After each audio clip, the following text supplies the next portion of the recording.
प्रचोदयात्। ॐ त्र्यम्बकं यजामहे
Alado. Side you. Aduh mau gini ya sih.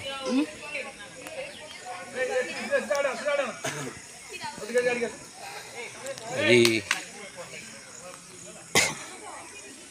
अंतर्जातीय योग दिवस जून 21 यही परिप्रेक्षी आम गोविंदपुर मंडल तरफ एवं साइल गोविंदपुर उच्च नोडाल उच्च विद्यालय छात्र छात्री सहित आज योग दिवस पालन करने को जाऊँ। यार प्रस्तुति बर्तमान चली आम सार अच्छा आमर योग शिक्षक से उपस्थित अच्छा समस्त छात्र छात्री आमर पीटी सार 2 जन एवं आम मंडलर सभापति ललाट पात्र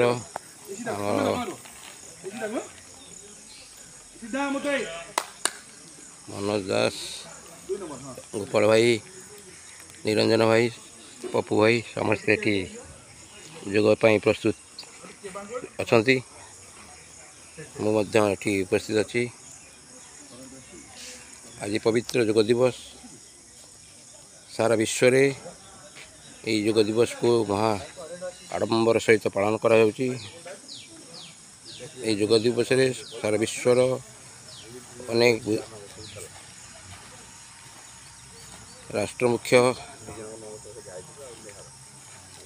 सामिल होती। डॉक्टर शिक्षक समस्त आबाल वृद्ध वनिता उपस्थित रही आज योग दिवस पालन कर परिप्रेक्षी आम गोविंदपुर विद्यालय परिसर थी खेल पड़िया आज आयोजन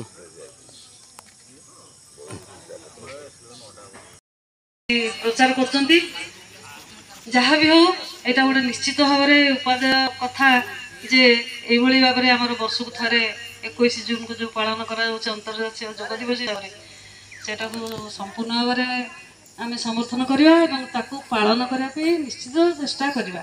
प्रतिदिन 24 मिनिट योग करवा द्वारा आम समस्त सुस्थ रहा आम जगत बा विश्व परिव्याप्त हम यही सुस्थ वातावरण भितर मुझे कहीकि रखुची समस्त धन्यवाद।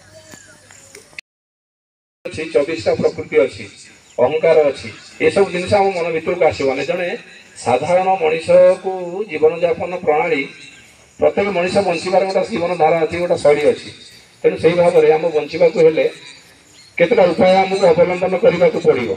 तादू प्रथम है योग। बर्तमान सारा विश्व में ଯୋଗର ପ୍ରଚାର ପ୍ରସାର ହେଉଛି।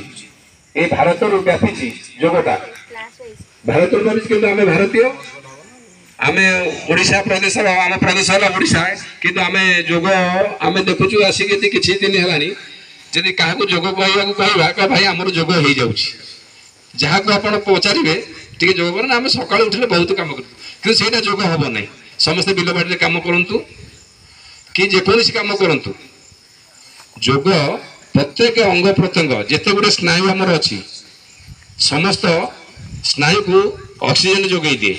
ତେଣୁ ଆମେ ଯେତିକି କାମ କରୁଛେ, ଆମ ଜୀବନଶୈଳୀ ଯାହା ଅଛି, ସକାଳୁ ଉଠିଲେ କିଏ ବିଲ ବାଡ଼ିରେ କାମ କଲା, କିଏ ଦୋକାନରେ କାମ କଲା, କିଏ ଅଫିସରେ କାମ, ଯେକୌଣସି କାମ କରନ୍ତୁ, ସମସ୍ତେ କହୁଛନ୍ତି ଆମେ ଦିନ ସାରା କାମ କରୁଛୁ ମାନେ ଆମର ଯୋଗଟା ହେଇଗଲା। ସମସ୍ତେ ଯୋଗକୁ ଏଇ ପ୍ରକାର ବୁଝିଛନ୍ତି, କିନ୍ତୁ ସେଇଟା ନୁହଁ। ପ୍ରତ୍ୟେକ ଯେତିକି ଆମର ସ୍ନାୟୁ ଅଛି, ଆମ ଶରୀର ଯେତିକି ନାଡ଼ି ସମୂହ ଅଛି, ସଫିସିଏଣ୍ଟ ଅକ୍ସିଜେନ ଆମ ଶରୀରକୁ ଯେତିକି ପରିମାଣ ଦରକାର ହେଉଛି, ଯୋଗ ଦ୍ୱାରା ସେଇ ସବୁ ସ୍ନାୟୁର ଆମର କ'ଣ ଆକ୍ଟିଭ ହୁଏ। ତେଣୁ ଯୋଗ ପାଇଁକି ଆମ ଭାରତର ପ୍ରଧାନମନ୍ତ୍ରୀ ଆଜି ଯେମିତି ପ୍ରୟାସ ରଖିଛନ୍ତି, ଆଜି 10 ଲକ୍ଷ ଲୋକ ଯୋଗ କରୁଛନ୍ତି। 10 ଲକ୍ଷ ଲୋକ ଯୋଗ କରୁଛନ୍ତି ଅହମ୍ମଦାବାଦରେ, ହାଇଦ୍ରାବାଦରେ ହେଲା। 10 ଲକ୍ଷ ଲୋକ ଯୋଗ କରିବା ପାଇଁ ଆସୁଛନ୍ତି। ଆପଣ ଦେଖୁଥିବେ ରାତି 4ଟା ହେଲେ ସବୁ ପ୍ରକାର ଟିଭିରେ, ବୁଧବାର ଓଡ଼ିଆରେ ହଉ ହିନ୍ଦୀରେ ହଉ ଯୋଗର ପ୍ରଚାର ପ୍ରସାର ହେଉଛି। କିନ୍ତୁ ଆମେ ଗୋଟିଏ ଥରେ କହିଦେଲେ, ଯଦି ଆମର ସେ ବିଷୟରେ ଟିକେ ଜ୍ଞାନ ଥାଆନ୍ତା, ତାହେଲେ ଆମେ ଥରେ କହିଦେଲେ ଦ୍ୱିତୀୟ ଥର ପଚାରିଲେ ସମସ୍ତେ କହିଲେ। ଆମେ ଏଠି ଏକା କହିଲେ କେଇଟା ପ୍ରାଣାୟାମ, କେତେଟା ଆସନ, ଆମେ କହିଲେ ଆସନ କେଇଟା, କେତେଥର ଆମେ ଆସନ ବିଷୟରେ କହିଛୁ, କେତେଟା ପିଲା କହିଛନ୍ତି କହିଲ, ହାତଟା କିଲୋ କିଏ ଜାଣିଛି କେତେଟା ଆସନ ଆମେ କହିଲେ। ବାରମ୍ବାର ଆମେ କହିଲେ 60ଟା ଆସନ ଅଛି, ଆମେ ସବୁ କରିପାରିବା ନାହିଁ, ଯେତିକିଟା ପାରିବା କରିବା, କିନ୍ତୁ ସେ ବିଷୟରେ କାହାର ସମ୍ୟକ ଧାରଣା ବି ନାହିଁ। କିନ୍ତୁ ଆମେ ଯେଉଁ ସବୁ ମେଡ଼ିସିନ ଖାଉଛେ, ମେଡ଼ିସିନ ନା ଇଂଲିଶରେ ହିନ୍ଦୀରେ ତାକୁ କୁହନ୍ତି ଦବାଇ, ସେ ମେଡ଼ିସିନ ଯେତେ ଖାଇବେ ସବୁ ଦବାଇକି ରଖିବ। ଆଜି ଯେଉଁ ଘରେ ଘରେ କ୍ୟାନ୍ସର ମାଡ଼ିକି ଚାଲିଛି, କେବଳ ଏଇ ମେଡ଼ିସିନ, ଯେଉଁ ମେଡ଼ିସିନ ଆମେ ଖାଉଛେ ତାର ରିଆକ୍ସନ ହେଉଛି। अधिक खबर पाई आम चैनल को लाइक, शेयर और सब्सक्राइब करंतु।